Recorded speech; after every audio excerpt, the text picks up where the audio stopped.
The following is an OPB original series. Oregon Experience is a production of OPB in partnership with the Oregon Historical Society. Leading support for Oregon Experience is provided by the Harold and Arlene Schnitzer Care Foundation, Arlene Schnitzer and Jordan Schnitzer. Major support provided by the Clark Foundation. Additional support provided by the Holzman Foundation, the Roundhouse Foundation, the contributing members of OPB, and viewers like you. Thank you. In the Pacific Northwest, it was animal pelts that was the gold that brought people out here. The Hudson's Bay Company was an enormous fur trade operation and a very visible presence for Great Britain and its interest here in this new land. McLaughlin's dilemma as the Oregon Trail is opening up is what to do with the Americans. He could obey the company to the letter of the law, close the doors to this fort, and basically let them starve. He understands that desperate people in desperate times do desperate things.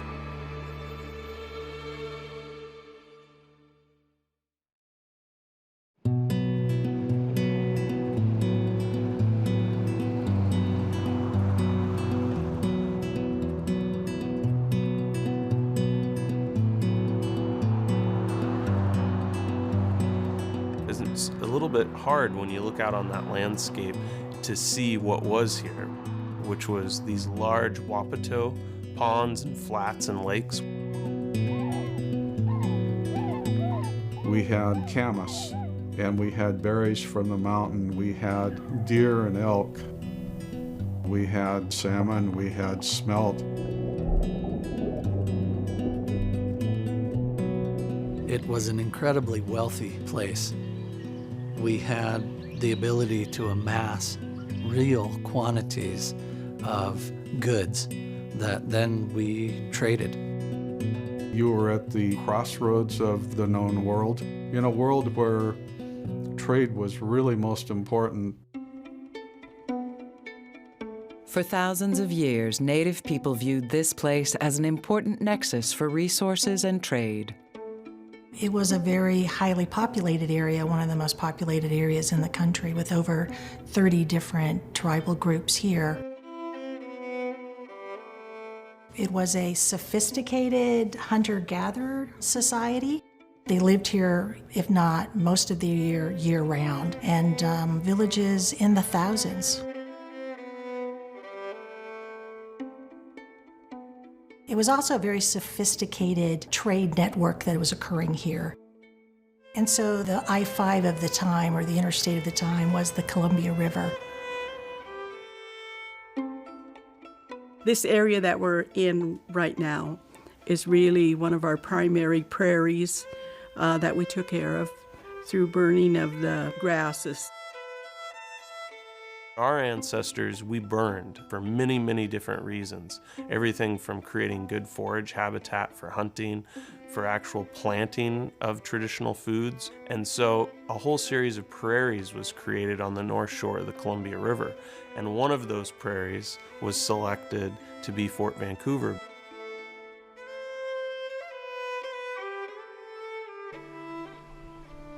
The plain that the Native people cleared was very attractive to outsiders, especially to those engaged in the burgeoning fur trade. Animal pelts were very valuable in places like the Far East and in London and Europe.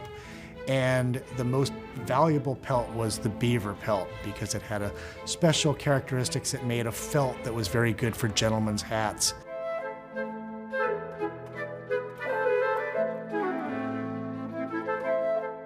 And so that was the gold that brought people out to the Pacific Northwest. Those beaver hats were incredibly valuable. They were like having a Rolex watch today. It was a status symbol. And people would come 18,000 miles by sailing ship around the tip of South America through the Hawaiian Islands and wind up here just to acquire those animal pelts. It's really quite extraordinary.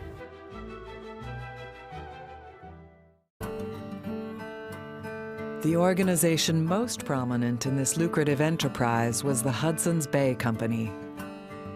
In its heyday, this business controlled the fur trade throughout large parts of North America. In 1821, the Hudson's Bay Company was expanding into a territory they called the Columbia Department.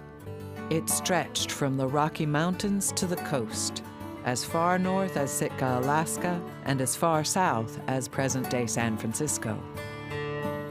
Appointed to head this department, become its chief factor, was a man named John McLaughlin. He would build and run the trading depot at Fort Vancouver, the hub of the Columbia Department. His direction was simple. It was make money for the company and create a clear presence, a very visible presence for Great Britain and its interest here in this new land. John McLaughlin was an individual very strong-willed, bright, certainly a leader, also impetuous and quick to temper. He was also known for being fair-minded, and while a savvy businessman, he certainly also was known for being moral. But McLaughlin's role transcended mere business. The position of chief factor also had political implications. He is literally the law and the rule of the land for the British Empire. The Hudson's Bay Company is a royal chartered company, so they're really operating under the auspices of the monarchy of Great Britain. They are a force of British colonialism as well. They're colonizing while they're also making a profit.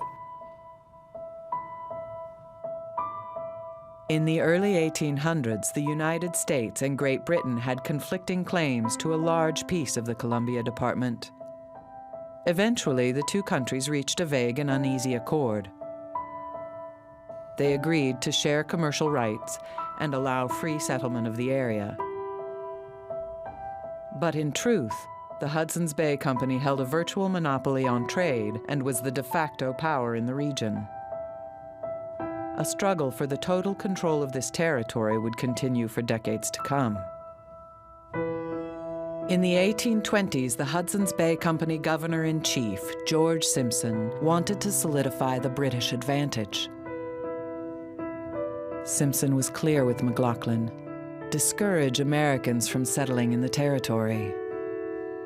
But throughout his tenure at the fort, McLaughlin would strive to maintain harmony with Americans. Situated as we are, we ought to say nothing about the boundary question, as that is an affair of the government, but live in Christian peace and concord. The country is not worth going to war over.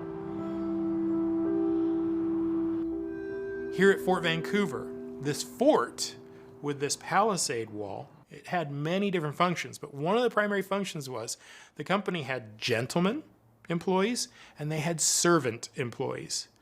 Only gentlemen and their families were allowed to reside inside the fort. And the servants resided in a village which was a quarter-mile to the west from here. So social class here is really defined based upon where you live, if you're inside versus outside these fort walls. All the gentlemen of the company had a daily meal here in the chief factor's house, in the central dining hall, where you were required to actually come. They would discuss business. This really was the political center point, really, of the Oregon country during this time period. Almost every pivotal decision that the British fur trade made during this time period was made really in the dining hall here at the chief factor's house.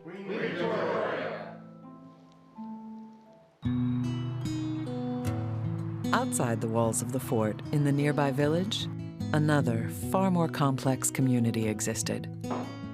The world of the engagés. These were people with a wide variety of skills who hailed from diverse backgrounds. The engagés were essentially the working class, so that everybody that worked for the company that was not a gentleman living in the fort was an engagé. So it included the people in the canoes, the fur trappers, the people working the mill. the common laborers. All of them were engagés, and predominantly those engagés lived in the village and had their families there. We have Englishmen, we have Scots, we have Orkney Islanders, we have French Canadians, we have Métis, who are usually half French Canadian, half Native American. We have almost every tribe you can think of in the Pacific Northwest, from the Chinook down to the Umpqua. And then we have Algonquians and Iroquois here, and we have Native Hawaiian Islanders. The connection with Hawaii is really one of the more interesting parts of the Fort Vancouver story. All of the trading ships that would come from England would go through the Hawaiian Islands on their way here to refit and refurbish, but also there was a need for labor to help out with fur trapping as well as all the other things going on at the fort. And Native Hawaiians had been part of the fur business for probably a decade or two before Fort Vancouver was established. The company actually employed over 2,000 Native Hawaiian Islanders because they had a trade station on Oahu, and they had a formal relationship with the monarchy in Hawaii, and were bringing Hawaiians here. They were typically young, strong, single men. They came here, some for adventure, some for the opportunity. When you think of the influence and the manpower they brought, they were critically important to the successful operation of the business here. Despite their important role, life at the fort for the Hawaiians, as with all engagés, could be restrictive and difficult. They weren't allowed to have land, and a lot of Hawaiians went into debt with buying warm clothes and buying things that they needed from the company store. Life here was very hard for the Hawaiians, but it was hard for pretty much most people who lived here. All of the Hawaiian workers as well as the engagés lived in the village, and their duties were 6 days a week, sunrise to sunset. On Sunday, it was a day of rest, but if you think about it, they were responsible for building their own homes, the caring for their family, making sure they have enough food. The workers were provided a salary and some clothing, but for the most part, that wasn't enough for themselves, much less for their families. You were engaged with the Hudson's Bay Company. You wrote a contract which was typically for 3 years. You could not quit during those 3 years. If you left your service before your service was up, they called you a deserter. And so they would send an armed party to go after you. And their punishment was to strap them to a cannon in front of the chief factor's house and bring all the employees together, and they would lash them. Usually it was 20 lashes. So it was a group punishment and demonstration of the power of the company, saying, do not desert, because this is what is going to happen to you.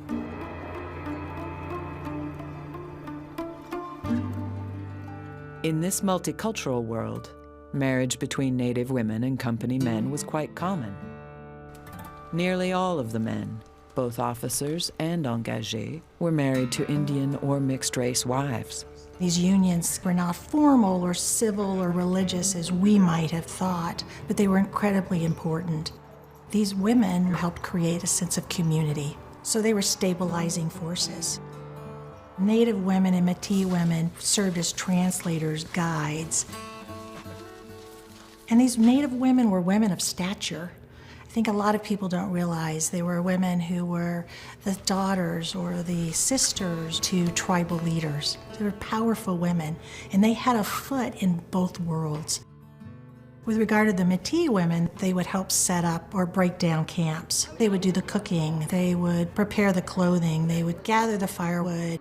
The success of the fur trade was greatly dependent on Native women and Métis women. Those women were indispensable.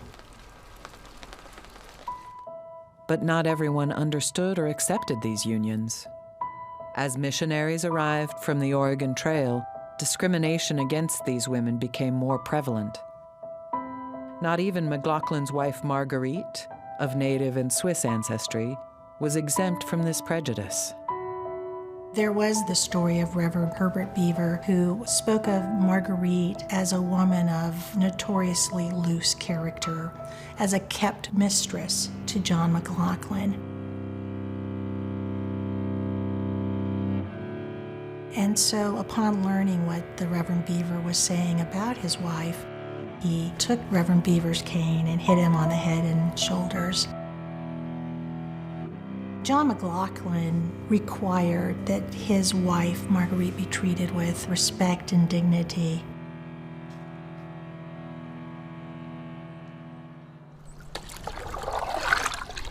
In the 19th century, other people crucial to the fur trade were the voyageurs. These French Canadians moved animal pelts to and from trading posts like Fort Vancouver.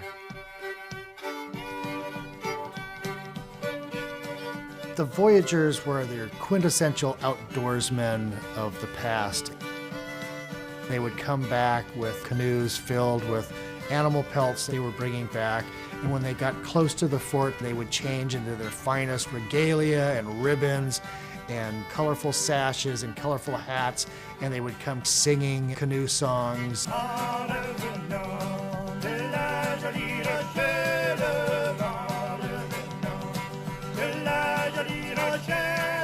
When the trappers first come in here from Hudson's Bay, most of them were French, but these were people that also understood rain and sun and animal life.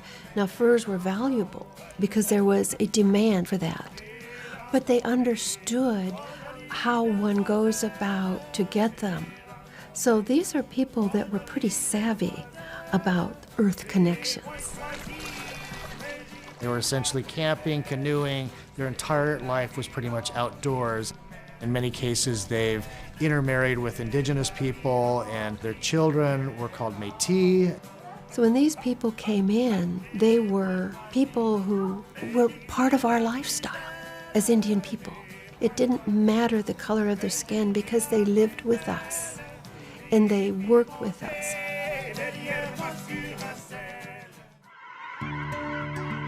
Speaking more than one language was commonplace in the Columbia Department. Governor George Simpson noted this on a canoe trip in the region.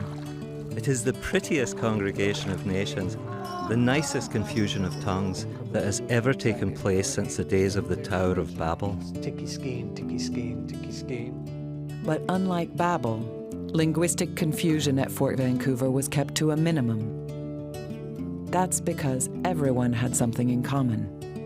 A jargon based on the Chinookan language, but peppered with influences from many other tribes and countries.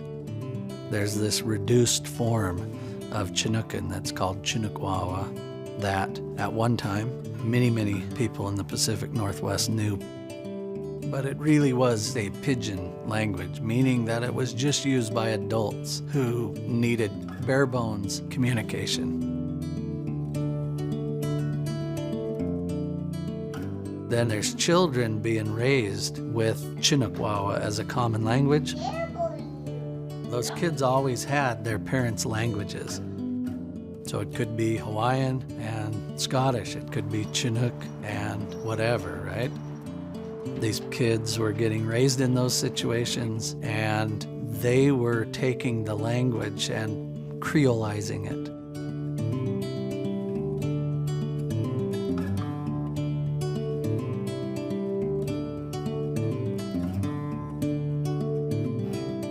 So the language went from this bare bones communication language to a full-blown language that could say and do anything. Kanchi Boston Tillicum, Cheethlaska O Kabugu Kansaika Ilai, Beatlas Wawa, Tiki Skeen, Tiki Skeen, Tiki Skeen, and Saiga Gumducks, Saiga Flush Gumducks, Codipus, Iskam, Skeen, Kagwood, Sladwa, Gaba Ilai, Be Iskam. Being Saika Hui Hui, Kabuk Chi, Boston, Tillicum, Kabuk Chi Chagu, Wigna, Kabuk Tillicum, Chi Chagu, Kaban Saika Ilai.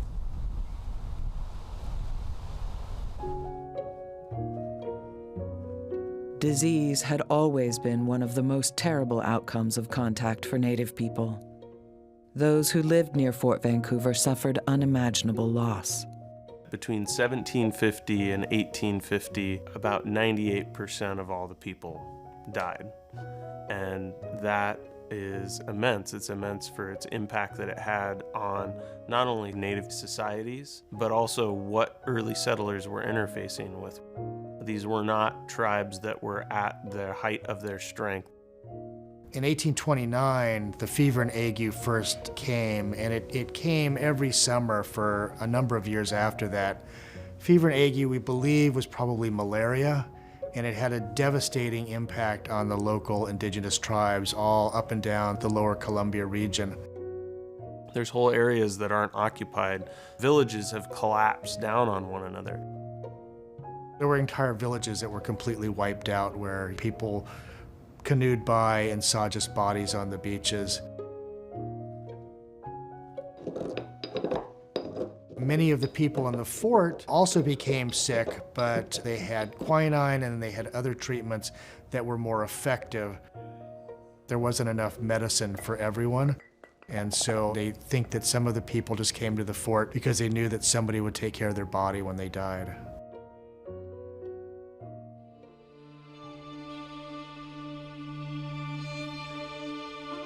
In 1843, the first American wagon train arrived in Oregon country. Close to 1,000 people, many of them destitute and near starvation. John McLaughlin faced a growing dilemma. He could obey the company to the letter of the law, close the doors to this fort, and basically let them starve. But I think he knew deep down, this was just the tip of the spear of the immigration. More are gonna come.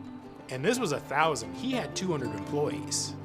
So if next year 2,000 or 3,000 show up and they learn that 1,000 Americans were left to die of starvation, they were not gonna be very happy.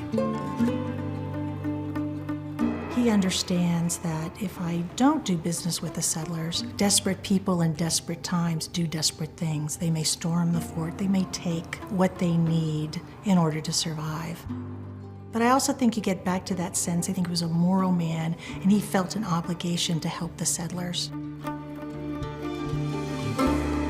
In a dramatic move, McLaughlin extended $35,000 in credit to the new arrivals, with little expectation of being repaid.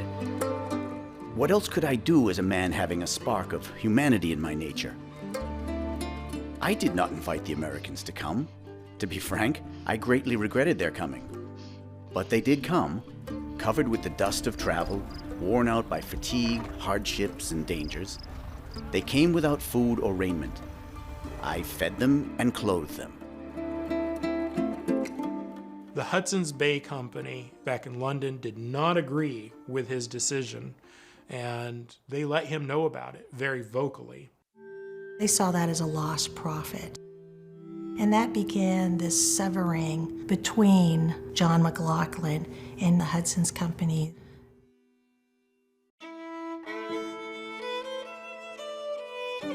Meanwhile, presidential candidate James K. Polk was calling to expand the U.S. into the far reaches of the Columbia Department.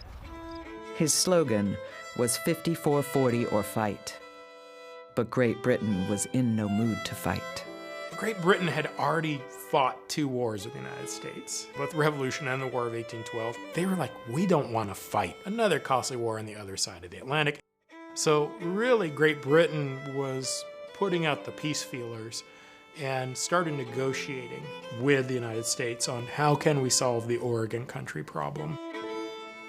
The Oregon Treaty of 1846 ended the dispute between the two nations, setting the border between the United States and Canada at the 49th parallel. When news of that arrived here at Fort Vancouver in early 1847, it really caught the Hudson's Bay Company off guard because suddenly they were operating in United States territory. The treaty allowed the Hudson's Bay Company to continue operation at Fort Vancouver.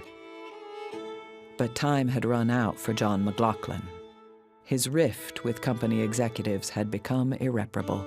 It was pretty clear, the handwriting was on the wall, that he was going to be asked to leave. And so by 1846, he had determined that he would retire, and he moved to Oregon City, where he had land holdings, and he applied to become a citizen of the United States. Before leaving the Hudson's Bay Company, John McLaughlin wrote his superiors a long letter in his own defense. In acting as I have done, I firmly believe that time will prove that I have not only fulfilled the dictates of humanity, but most effectually promoted the best interests of the company.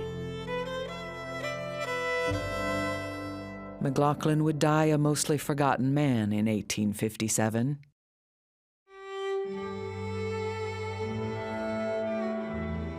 But a century later, in recognition of his pivotal role in the story of this region, he would be formally named the Father of Oregon.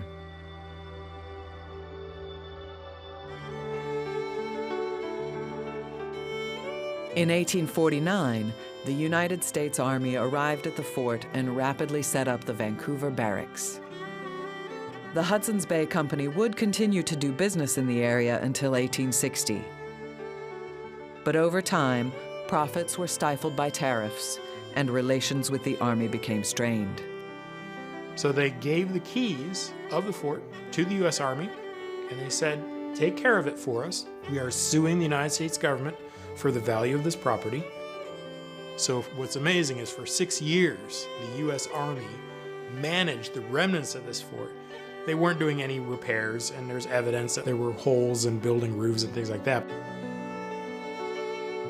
And then in 1866, a mysterious fire started. A newspaper recorded that the fire seemed to be in about 12 different locations at once, and 500 soldiers stood by and watched it burn. Fort Vancouver became no more, and it burned to the ground.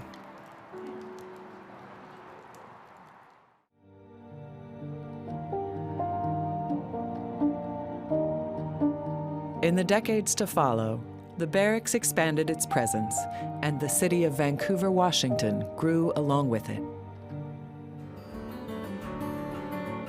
Then, in 1947, the National Park Service sent archaeologist Louis Cawood to Vancouver to search for the remains of the fort.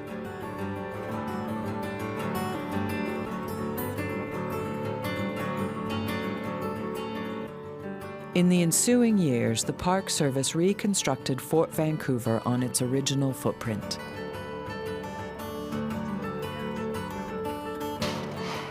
Archaeological work continues to this day.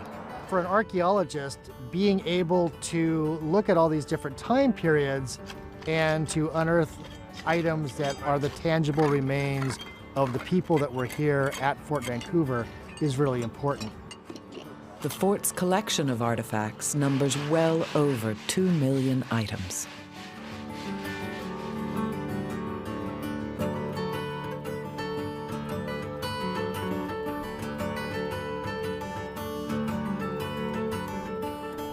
And each year, over 1 million people visit. The story of all those who once lived here is told anew. This place brought so many diverse peoples of different cultures, different races, different religions, and they came here and lived fairly harmoniously together. The history here is one that is so relatable, and it ties to so many different people, and so it resonates with everyone.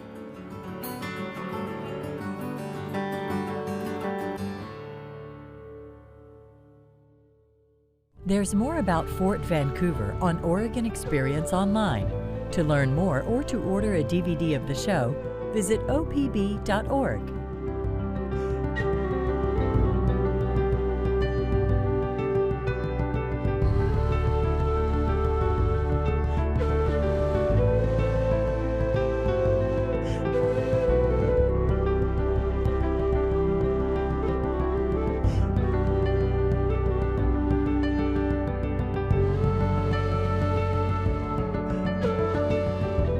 Leading support for Oregon Experience is provided by the Harold and Arlene Schnitzer Care Foundation, Arlene Schnitzer and Jordan Schnitzer, Major support provided by the Clark Foundation. Additional support provided by the Holzman Foundation, the Roundhouse Foundation, the contributing members of OPB, and viewers like you. Thank you.